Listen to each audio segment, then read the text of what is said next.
Hi my dear students, welcome back to the class. So far we were discussing about sets in mathematics, isn't it? We discussed what is a set and we discussed several examples using set. Also we discussed equal set, subset, power set, universal sets, etc. and etc. In the last class we solved the exercise questions too. So now you all are very much experts in solving problems dealing with sets, isn't it? In this class, we are going to extend our knowledge. We are going to deepen our knowledge in set using two more notations or using some more explanations and some more concepts. First of all, we look into Venn diagrams. From the name itself, you can understand this means a diagrammatical representation, isn't it? Venn diagram basically a means to represent sets diagrammatically. Just note that Venn diagrams are the methods, or Venn diagrams are nothing but those diagrams which enables us to notate set diagrammatically. In notating a set diagrammatically using the method of Venn diagram, we use the very big rectangle to denote a universal set. We discussed what is a universal set. A universal set is a set which include every set in a particular context. So whatever be the context under consideration, the universal set will change accordingly. Whatever it is, the universal set in a particular context is denoted by a big rectangle in Venn diagram or in the diagrammatical representation of a set. Now we know that universal set is a set which include all the set in a particular context, isn't it? So in that context we have lot of sets which is included in the universal set, isn't it? So each such set is denoted by circles. So we can have lots of circles which is just obtained in the bigger rectangle, which means that each of the set is a subset of the bigger rectangle, or it is a subset of the universal set in that particular context. Here that let us name the circle, this circle by A, this circle by B and this circle by C, which means that each of this circle is a subset of the universal set in this context. Also note that suppose that we have a set here like this. We denoted a set by a circle like this. Let it be C. And suppose that we have another circle D which is inside this set, which means that C, the set C is a subset of the universal set as well as D is a subset of the universal set. Also note that the set D is obtained inside C, which means that D is a subset of C also, because D is diagrammatically represented by a circle inside the circle C. So whenever we put a circle inside a circle in Venn diagram, which means that the first set is a subset of the second set, or the second set is a superset of the first set. Also note that we use dots to represent, or we use letters to represent different elements in each set. This circle contains, this means that the circle A or the set A contains the element A, B, C. So we use the elements inside the circle to denote those elements are in that set, so, or those elements belongs to the particular set. So this is very easy to understand. Now this is nothing but the diagrammatical representation of set, which means that we can always represent sets using diagrammatical representation, and we named that representation as Venn diagram. So whenever we are provided with a Venn diagram, we can always easily identify the universal set which is represented by a bigger rectangle, and also we can identify the set which is included in the universal set by identifying the respective circles. Also we can identify the subsets of another sets by identifying those circles which are completely included in other circles, which means that that set is a subset of the bigger circle. That's it, Venn diagrams. We can easily understand this concept by considering some examples. Now, in order to understand Venn diagrams much better, let us look into an example. See this example.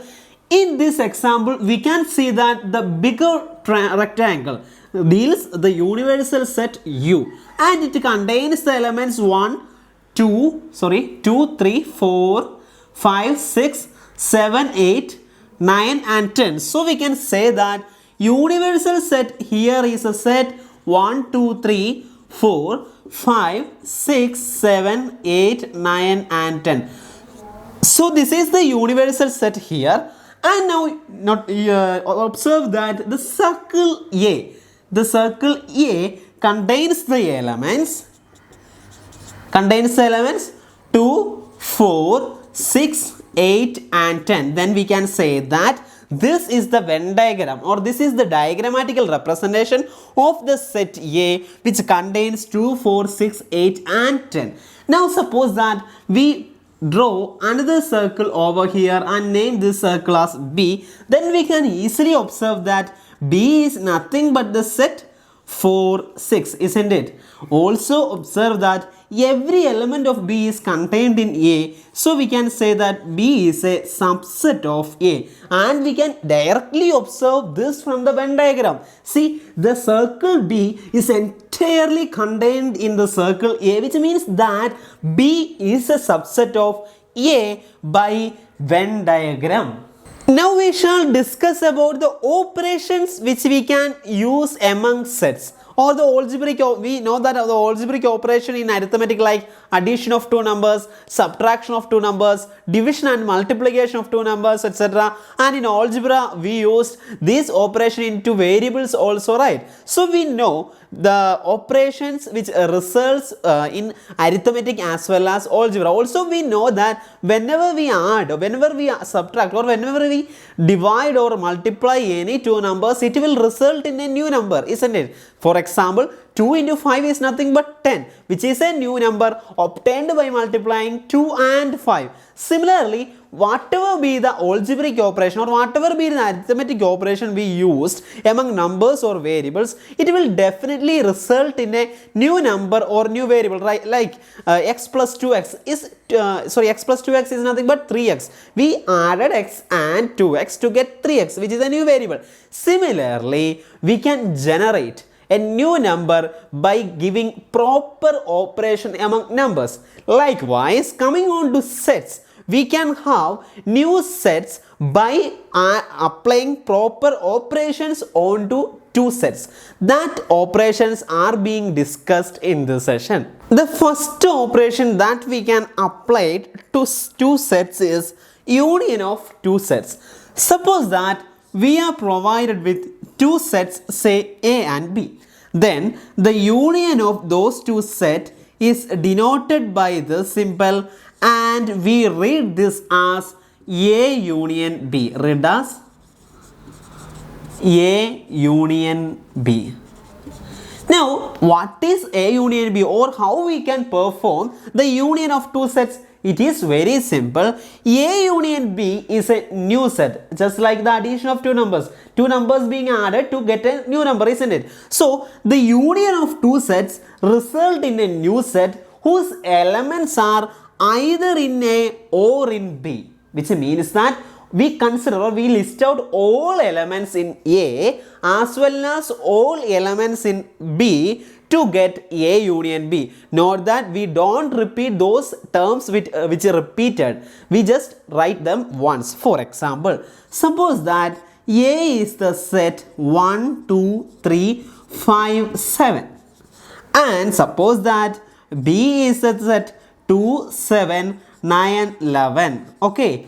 Then A union B is the set which contains all the elements in A as well as in B. So we can list out all the elements in A. 1, 2, 3, 5, 7. And it contains all the elements in B. But 2 is written already, so no need to write 2 again. 7 is also listed already, so 7 is no need to write it again. Then the next two elements are 9 and 11, which haven't written yet, so we can list out them also. So A union B will be the set which contains all the elements from the set A as well as from the set B. So A union B can be defined as A union B is equal to the set which contains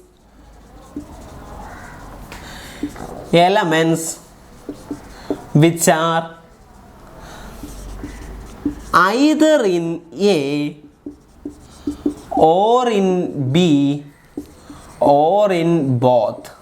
So A union B must contain all the elements which appeared at least once in any of this set. So that is A union B.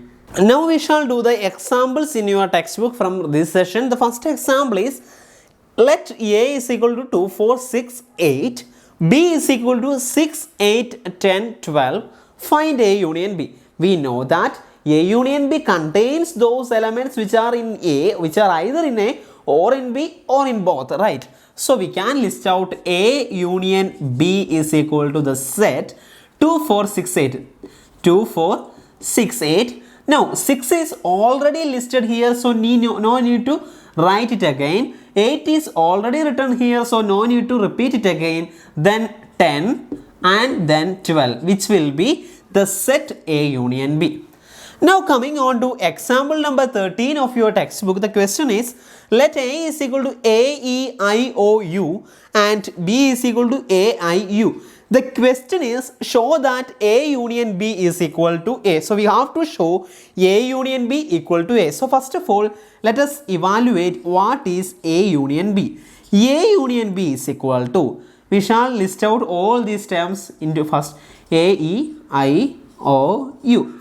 Now the next term A, which is already listed here, so no need to write it again. I, already listed, so no need to repeat again. U, it is also listed here, so no need to write it again. So this will be A union B, which is exactly same as A, because every element in A union B is in A as well as every element in A is in A union B. So we can say that A union B is equal to A.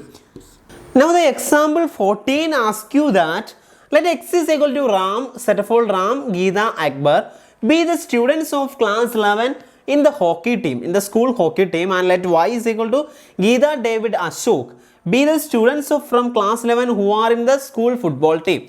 Find X union Y and interpret the set. First of all, we can easily find X union Y is equal to. So we have to list all the terms from X here, which is Ram, Geeta and Ashok, isn't it? Then the elements from the set Y. Geeta is already listed in the set, so no need to write it again. And then David and Ashok. David, but Ashok is already written, not Ashok, this is Akbar. So we have to write Ashok again. So Ashok. So this is the set X union Y, isn't it? Now we have to interpret the set X union Y. See, X union Y actually contains those elements or those students from class 11 who are in the football team as well as in the hockey team. So we can define or we can interpret X union Y as the set whose elements are the students. Basically they are students of class 11. Students of class 11 who are in the school football team or in school hockey team or in both. See, Geeta is in both teams, so we should write this term also. So X union Y is actually the set of all students who is in the school football team or in the school hockey team or in the both. That is our interpretation of this set. So we defined A union B, suppose that our Venn diagram is like this and A and B be the two sets like that, then we define A union B as a set of all elements which are in A, either in A or in B or in both, isn't it? We can algebraically define that as A union B, or we can represent A union B by set builder form as set of all X such that what kind of X be the members of A union B? Those X which are either in A or in B, isn't it? So set of all X such that X element of A or X element of B can be qualify the quality of being in A union B. So the property of an element being in A union B is that it is an element in A or in B. So this is the set builder form of A union B. Also we can easily describe A union B from the Venn diagram as you can see two circles A and B here, isn't it? Now A union B means all those elements in A and all those elements in B, isn't it? So A union B is actually this set which include all the elements from the set A and all the elements from the set B. So this is A union B from the Venn diagram.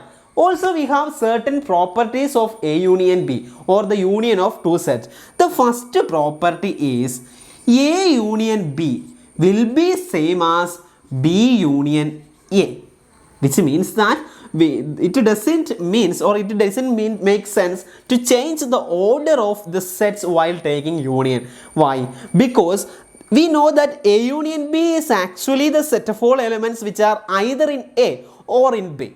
B union A is the set of all elements which consist of the elements which is either in B or in A, which both are same. So we can say that A union B is equal to B union A, and we name this property as commutative property. Remember this name. You will see this name in so many cases and so many situations in the coming sessions. So commutative means changing order. Commutative property means the operation doesn't change if we change the order of elements involved in that operation. So A union B will always equal to B union A, and we name that property as commutative property. Now coming on to the next property, it is the property that we know that A union B union C, which means that first of all we have to find A union B, then we are taking the union with another set, say C, equal to A union B union C, isn't it? This means that first of all we have to, you learned BODMAS rule. It is similar to that. We have to identify, we have to evaluate those terms which is in the bracket first, then the next. So first here we have to first of all find B union C. Suppose that A, B, C are any three sets. Then here we have to identify A union B at the first. Then we are taking union with C. It is same as B union C taking first, then taking union with A. Here what is happening is A union B contains all the elements in A or in B. Union C or in C, which means that this session contains all the elements in A or in B or in C. Here this means those elements are in the set which are either in B or in C, and again taking union with A, which means that those elements which are in B or in C or in A, which means that these two sets actually contain all those elements in either in A or in B or in C. So this will be equal, and we name this property as associative property.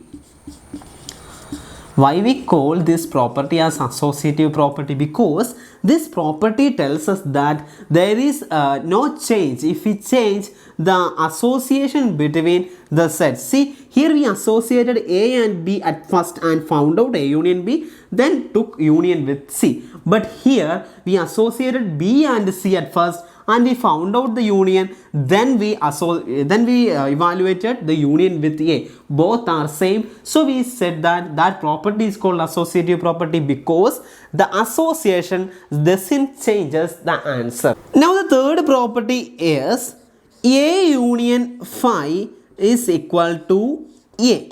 See, what does the left hand side means? We know that phi means the null set, isn't it? That means the set which does not contain any member in it, isn't it? Now, A union phi basically means the set which contains elements in A or in phi, but phi does not contain any member in it. Therefore, this will result in A itself. That's why we tell that A union phi is nothing but A itself. Now, see, phi is the null set. Okay, we name this property as proper law of identity. Why we call this property as law of identity? See, here we have taken A union phi and we resulted in A itself, which means that taking union with phi of any set A doesn't change the set, which means that it keeps the identity of the set. That's why we call this property as law of identity. And phi, the null set, is the identity in union. Why? Because when whatever be the set, if we take the union with phi, the result will be that set itself. That's why we call phi is the identity in union. We know that the identity in addition is 0. 2 plus 0 is equal to 2. Why? Because whatever be the number, if we add that number with 0, that will result in 2 itself. Then we call 0 as the identity in addition. Likewise, phi is the identity in union. Now the fourth property is that A union A is equal to, of course, A itself, which means that whatever be the set, if you take the union with itself, we know that the members will be repeated, but we don't list those repeating members, we list them only once. Then the resultant set will be the original set, and we call this law as idempotent law. So idempotent law is nothing but A union A is equal to A for any set A. See, A, B, C are any three sets.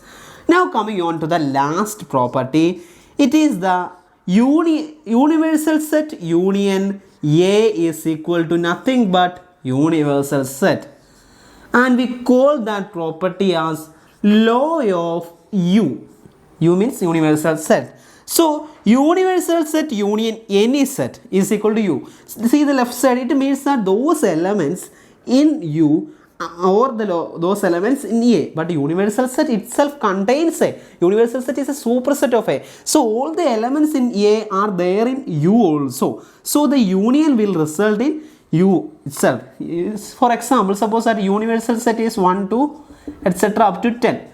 And A is equal to its subset 1, 2 only. Then we can easily see that union U union A will be 1, 2, etc. up to 10, right? Because U is a superset of A always. For any set, the universal set will be its superset. So U union A is equal to nothing but U itself, and we name that as law of U. So these are the important properties of union of two sets. Now we shall discuss the next operation using set. The name of that operation is nothing but intersection of two sets. Intersection of two sets.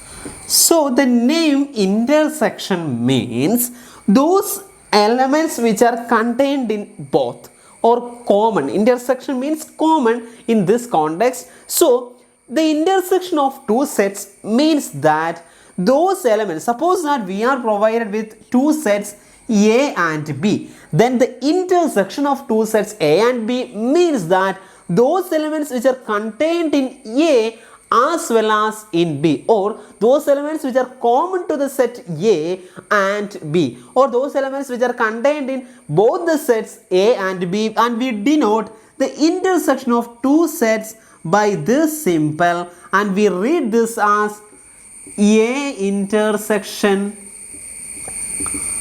B. So A intersection B means A intersection B is a set which contains set of all x such that x must be an element of A and x must be an element of B at the same time. then we can say that the set is nothing but intersection of those two sets. Suppose that A is nothing but 1, 2, 3 and B is equal to 1, 2, 5. Then A intersection B means that those elements in the set which is contained in both the sets. So we can easily see that 1 is an element in both sets and 2 is an element in both. So the A intersection B is nothing but the set 1, 2. Now we shall do the examples in your textbook. The example number 15. If A is equal to 2, 4, 6, 8, B is equal to 6, 8, 10, 12, then what is A intersection B? We know that A intersection B means those elements which are in A and in B. See, consider 2. It is not in B, so that cannot happen in A intersection B. Consider the member 4 in A, which is also not in B, so it is cannot appear in B, A intersection B. Consider the element 6. See, 6 is in both the sets, so we can list out 6 in A intersection B. Also note that 8 is in both the set, so we can list 8, and there is no other element common to both set. So A intersection B is nothing but 6, 8, set 6, 8. Now coming on to the example number 16, it is the previous example. Suppose that X is equal to Ram, Geeta and Akbar, Y is equal to Geeta, David and Ashok. We can easily observe that X intersection Y is equal to the set of all elements which are in both the set. We can see that Geeta is the only member which are in both set. So this will be a singleton set, and we can name this set as X intersection Y. So we can interpret this set as the set of students who is in both football team and in hockey team, isn't it? So Geeta is the only member which is in both football team and in hockey team. That is the interpretation of X intersection Y. Now coming on to the example number 17, this is A, this is B. We have to find out A intersection B, and we have to show that A intersection B equal to the set B itself. A intersection B is equal to, let us identify the common elements. See, 2 is here and 2 is here, so A intersection B will contain 2. 3 is here and 3 is here, so A intersection B will contain 3. 5 is here and 5 is here, so A intersection B will contain 5. Also 7 is in set B, also 7 is in set A, so 7 will be there in A intersection B, and that will be the set A intersection B. We can see that A intersection B is equal to B, since all the elements in A intersection B is also in B, and all the elements in B is also in A intersection B. Therefore A intersection B is equal to B in this case. Now we can define the intersection of two sets in a formal way, as we said that A and B, if suppose A and B be two sets, then A intersection B can be defined as set of all X such that X element of A and X element of B. That means those elements which are both in A as well as in B, isn't it?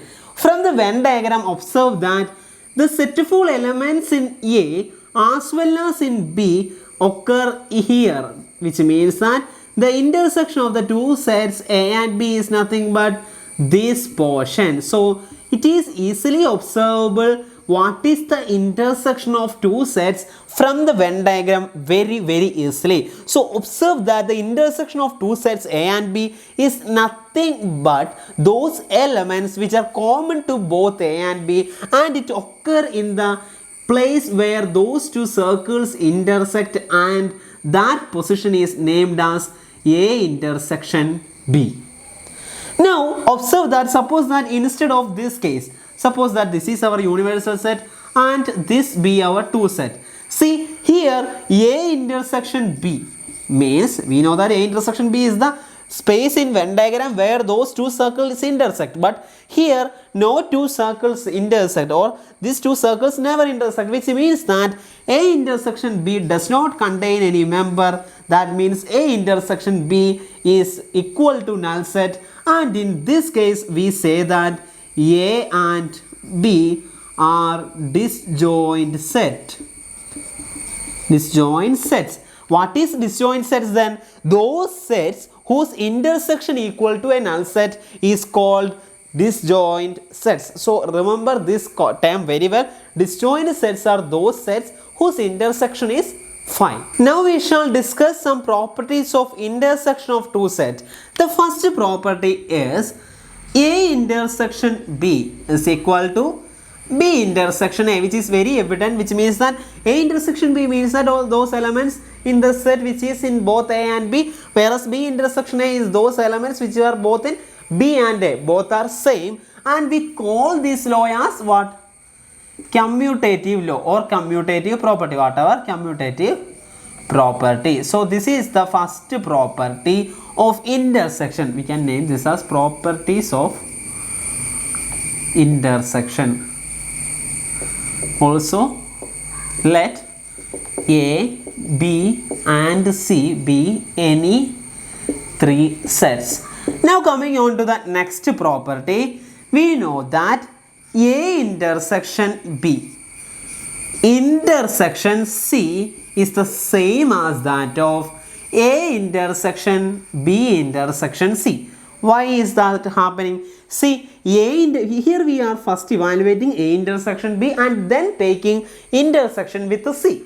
Now, A intersection B is nothing but those elements which are in A as well as in B, and again taking intersection with C result in set which contains those elements in A and in B and in C, which is the same as that of taking B intersection C and then taking intersection with A. This also contains those elements which are in A and B and in C, and we name this property as associative property because the association of the set while taking intersection doesn't make any change. Okay, now coming on to the third property, A intersection phi is equal to, can you say what is A intersection phi? We know that phi is a null set, which means that it does not contain any element in phi. Okay, so A intersection phi means taking intersection with a null set, which means that those elements in A and in the null set phi, we know that the null set does not contain any element. So A intersection phi will also does not contain any element because there is no common element to A and phi. So A intersection phi will be phi, and we name this as property of identity. Now coming on to the fourth one, A intersection U. What is U? We know that it is the universal set.